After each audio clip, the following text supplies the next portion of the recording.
आज आपके सामने ऐसे सवाल रखने आया हूं जो आपकी वोट, आपके लोकतंत्र और आपके भविष्य से जुड़े हैं। वो सवाल जो आपकी रोज़मर्रा की ज़िंदगी में शायद कहीं दब जाते हैं, लेकिन जिनका जवाब तय करेगा कि आने वाले सालों में आप किस तरह का देश देखेंगे। गली गली में शोर है, वोट चोरी का जोर है, और इस बार ये सिर्फ नारा नहीं, ये एक दस्तावेजी आरोप है, एक आंदोलन है जो संसद के भीतर से सड़क तक फैल गया है। राहुल गांधी संसद से निकलते हैं, हाथ में एक मोटी सी फाइल, चेहरा गंभीर, कदम तेज, पीछे पीछे विपक्ष के तमाम नेता, हाथों में कागजात, बैनर और गुस्सा। ये सिर्फ एक मार्च नहीं था, ये एक संदेश था कि लोकतंत्र में अगर वोट ही चोरी होने लगे तो फिर बाकी सब दिखावा है। राहुल गांधी ने चुनाव आयोग तक मार्च किया और वहां जाकर सौंपा एक सबूतों से भरा दस्तावेज, जिसमें लिखा है कि वोट कैसे वोटर लिस्ट में डुप्लीकेट नाम, फर्जी और गलत ढंग से पंजीकृत वोटर भरे पड़े हैं। कर्नाटक के महादेवापुरा विधानसभा का उदाहरण देते हुए उन्होंने कहा, यहाँ एक ही नाम, अलग अलग पते पर एक ही वोटर दो दो जगह वोट देने के लिए दर्ज है।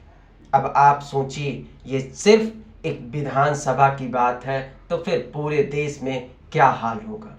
राहुल गांधी का कहना है ये कोई गलती नहीं बल्कि एक संगठित साजिश है, और अगर ये बात सच है तो यह सिर्फ लोकतंत्र की हत्या नहीं बल्कि मतदाता की आत्मा पर हमला है।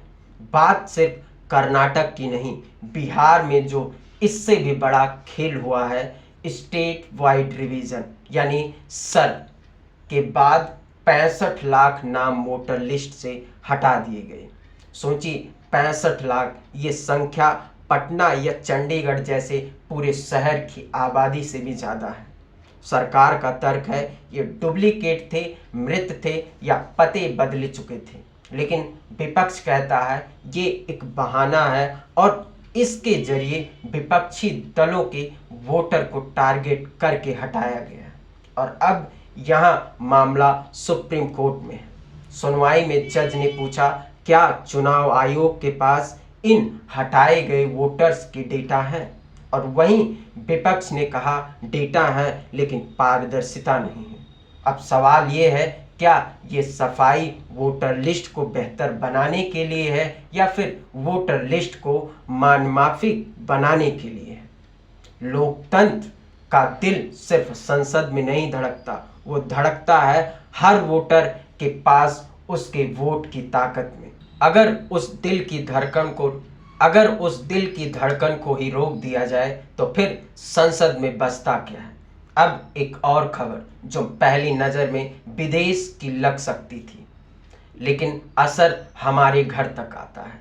पाकिस्तान के सेना प्रमुख जनरल आसिम मुनीर ने कहा, हमारा न्यूक्लियर प्रोग्राम सिर्फ हमारी सुरक्षा के लिए है, लेकिन हमारी तैयारी पूरी है। ये बयान ऐसे समय पर आया है जब भारत पाकिस्तान के रिश्ते वैसे भी तनाव में हैं। सीमा पर हालात, अंतर्राष्ट्रीय राजनीति और चुनावी माहौल सब मिलकर इस बयान को और संवेदनशील बना देता है।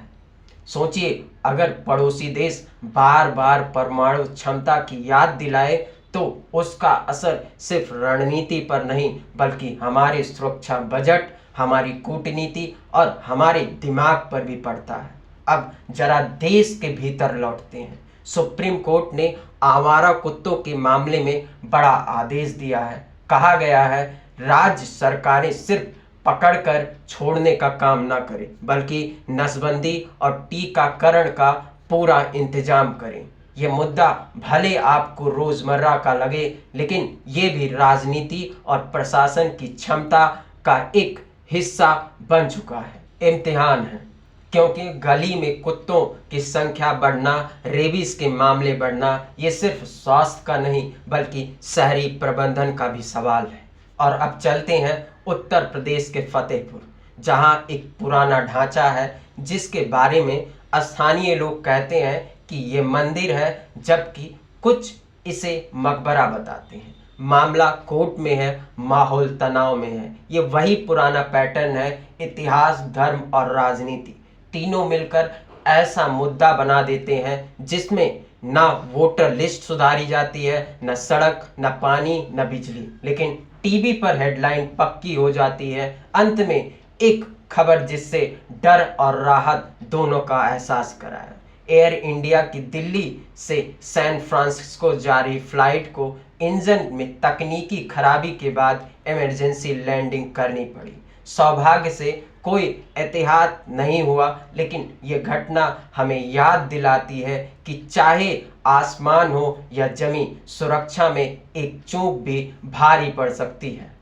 तो ये हैं हमारे आज के मुद्दे, सड़क से संसद तक, भारत से पाकिस्तान और मोहल्ले से आसमान तक। हर जगह सवाल है और जवाब की कमी है। वोट चोरी का सवाल सबसे बड़ा है, क्योंकि अगर वोट ही चोरी हो गया तो फिर आपके नाम पर बनने वाली सरकार आपकी नहीं, किसी और की होगी। लोकतंत्र एक भरोसा है और ये भरोसा टूटा तो फिर केवल संविधान की किताब बचेगी, उसकी आत्मा नहीं। नमस्कार।